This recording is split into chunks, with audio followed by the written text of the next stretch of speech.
Good afternoon, John here. Well, we dug out the Power Wagon and dug out the taco and shoveled a bit of snow. We're right in between storms. Supposed to have one come in this afternoon and snow this afternoon into this evening and supposedly be gone sometime tomorrow.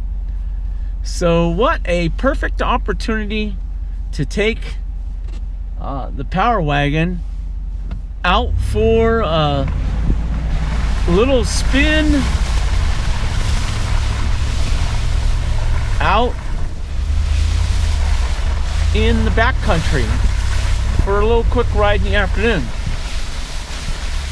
You know, the beautiful thing about this truck is it's the heated steering wheel and the heated seat. Ed, what's the weather? Well, it's 34 degrees, partly cloudy, got a storm coming in, got a light breeze. If anybody's stuck out there, we'll get them out.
Well, I was at the bottom of the 3 3/4X Black Diamond Trail,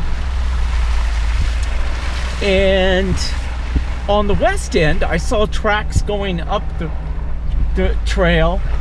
I took the bypass because I'm by myself, and there's some off-camber crap there, and it's like I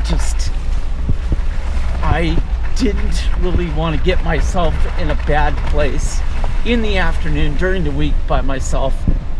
But the reason why I'm backtracking is because there were tracks going up from the west side, and on the back side where it rejoins the bypass, there are no tracks, and it's kind of bothering me. So I decided to do an RTO, reverse tool order, and I'm going to go back and take a better look at those tracks and see if they're one way or they're two way, just in case somebody went up and got stuck in good conscience, I can't just arbitrarily drive out of here and kind of blow it off. So I'm going to run back and take a look.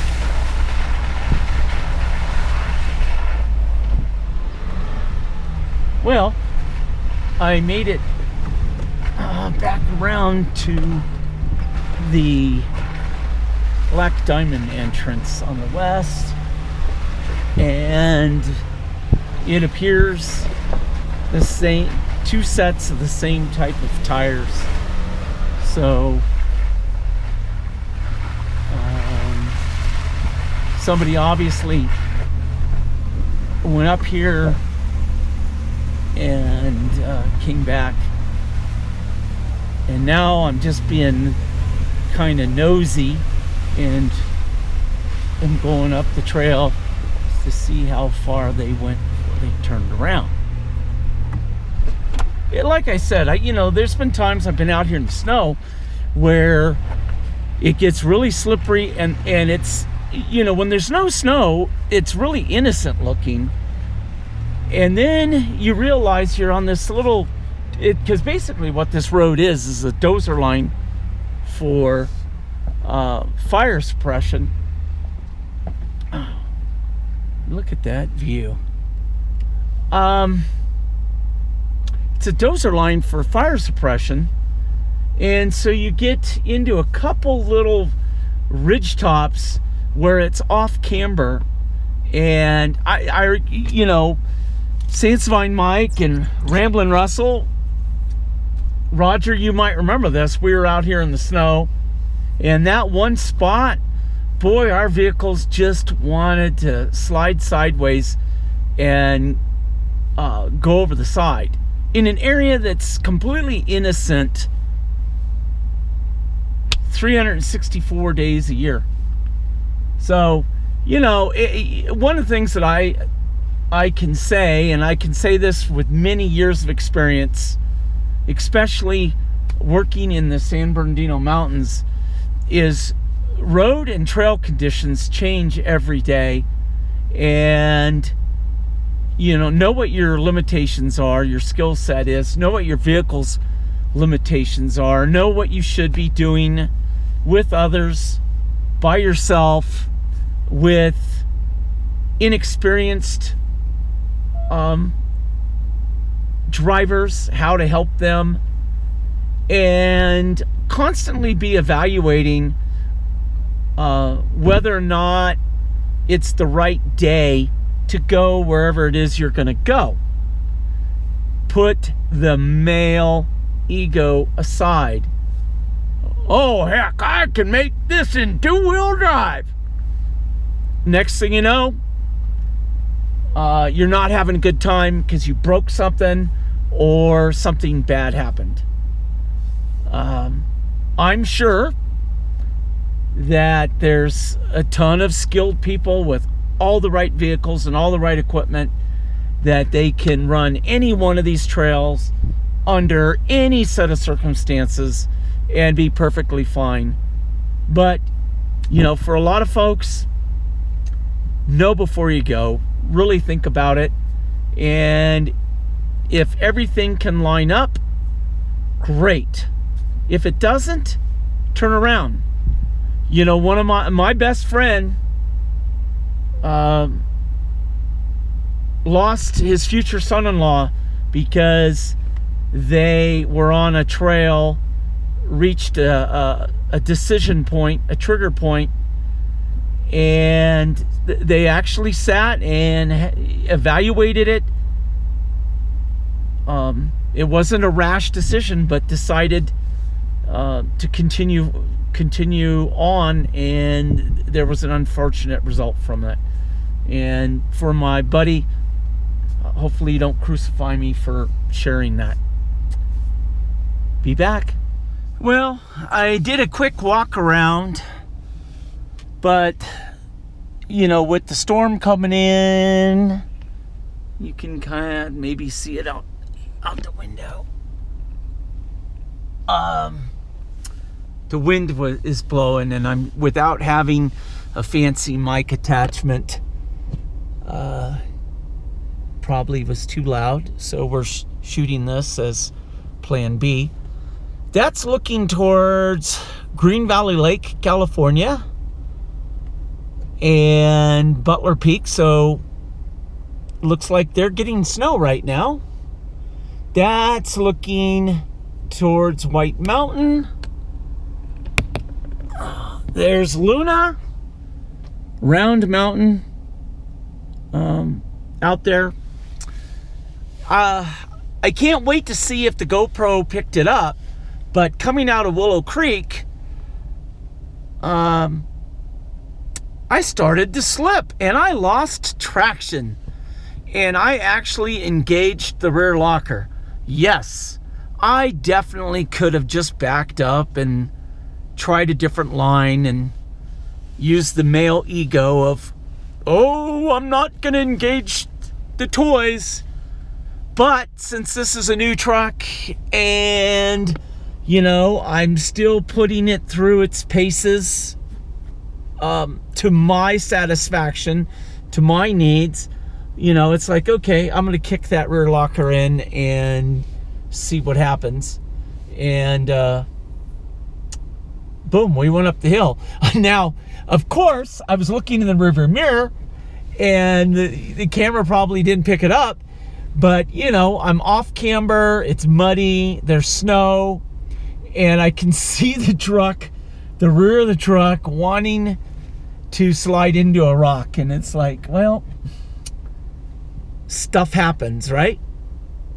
Anyways, be back in a sec. Well, as I wrap this up,